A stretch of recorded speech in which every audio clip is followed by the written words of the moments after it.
Hello, Steve here, and welcome to our channel Patio Heat, where we provide visual concepts of infrared heating as well as tips for ideal patio comfort. Check out our patioheat.com website for sales and more information. Please tap that like button if you find this video useful, as it helps others find our channel. Now let's get heating.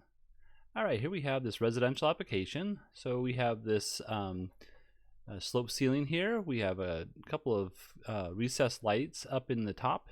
And I have them at 4 feet off the edge of this beam here to the center of the lights, and then 4 feet off this beam to the center of the lights here. And then we have a fan in the center. I think it's a little bit off center as far as the distance to this wall or possibly this edge here. However, I tried to manage to put those in the center as much as possible. But we know that they're there, so that's the most important part of it. Now, this particular application, we received mostly some images and some dimensions, but the dimensions really didn't line up with the images that I had, so we're going to consider this mostly just a visual aspect of it. I will place the dimensions that I use, so here's some of the dimensions that I came up with.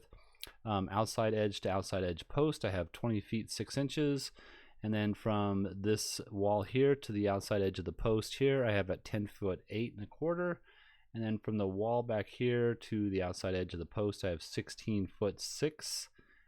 16 foot, we'll call it 7 inches. And then we have a height at the top of this beam here. We have at 9.3. And then at the top of this beam here, I have at 12 feet rather. So I think that's about all I can really come up with at this point. I hope those match up pretty closely. If they are close enough, I think this demonstration will be just fine for this application. So let's leave it at that. Turn those off. And we have a couple of different options. So number one option would be utilizing let me turn that off, sorry. Utilizing the slimline model.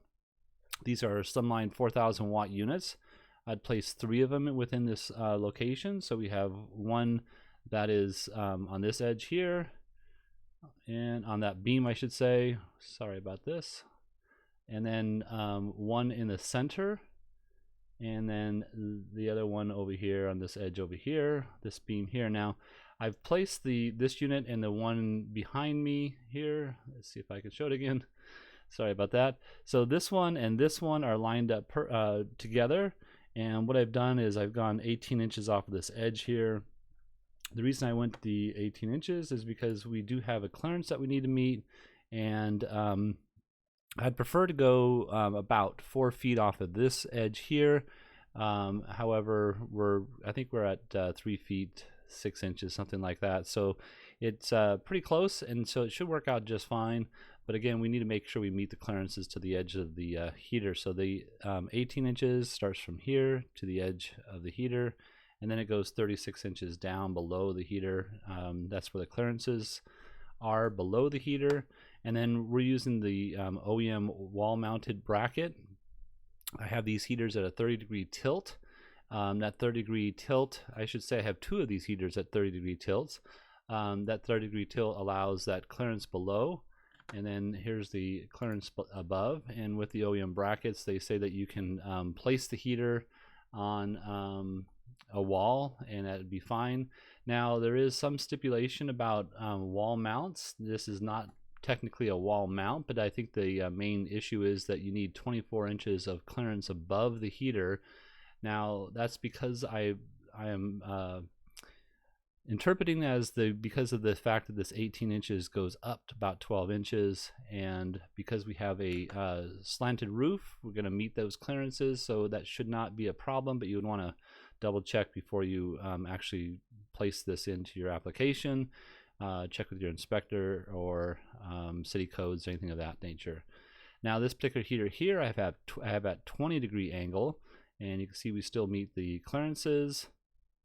And I have the bottom of the heater just at the same elevation as the bottom of the beam. So the 20 inches allows me to throw the beam down a little bit further or closer down to the outer edge of the seating area here. And obviously I have this haphazardly placed the seating area right now, but you'll see that we'll get a pretty good footprint of heat that'll be uniform within the space. So let's go ahead and look at that heat, and this will be the infrared light wave that comes off each one of the units. This is infrared light, so if you're not in the beam itself, you're not going to feel the warmth. So for instance, if you were on a 65-degree day standing out here, the air temperature is 65 degrees, but you don't feel the heat. Now if you're sitting right here on a 65-degree day, the air temperature is still 65 degrees. We're not heating the air, we're heating mass, but you're in the ray, and so you're feeling the warmth of the heat. It's kind of similar to like a shadow. If you can imagine a shadow, here's the shadow of this building here. If you were standing in the shadow, you're not in the sunlight's ray, and the air temperature is still constant even from here to right there. It's just the fact that you're not feeling the sunlight or the ray of the sunlight. So kind of bear that in mind when you're thinking about how infrared heaters work. So that's how this will be. And with these 3 units, you can see we have nice crossover rays here. These are 4,000 watt units. I'd prefer a little bit more heat in this patio. However, based on the fact that we have these lights up here and the fan, I really can't put them in the center area at all. So this would be probably the best orientation for these heaters, and the best quantity. Now you could put a third one in the back here if you needed to heat up the other area over here.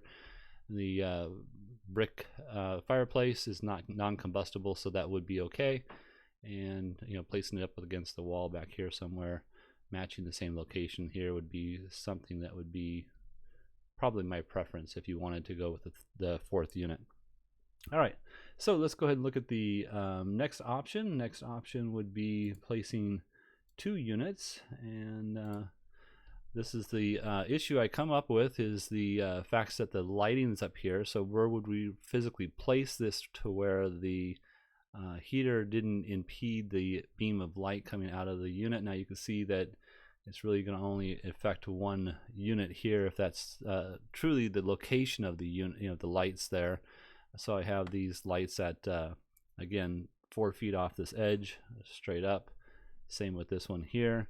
And yeah, so you would have some of the beam of light come out and probably reflect off of here and maybe cast a shadow down there. Now the reason I have them so far apart is I do have this fan here, and I need to make sure I maintain the clearance below, and so I'm 18 inches off this edge to this fan edge here on both sides, and they're about 8 foot 4 or 5 inches apart from each other. So now these are 6,000 watt units, so there's dual elements inside, and 240 volts, 25 amps a piece. I think this would be a better heat option, but the other one comes in pretty close. So let's go ahead and look at the footprint of heat. Footprint of heat, you can see now we have nice even flow of heat throughout the patio, and footprint of heat I think covers the area fairly well. We're not heating up back here, but I don't think this is occupied very much. But if it is, then we'd have to come up with a different plan for that area over here with this schematic here, I guess. So all right, make sure you see all that.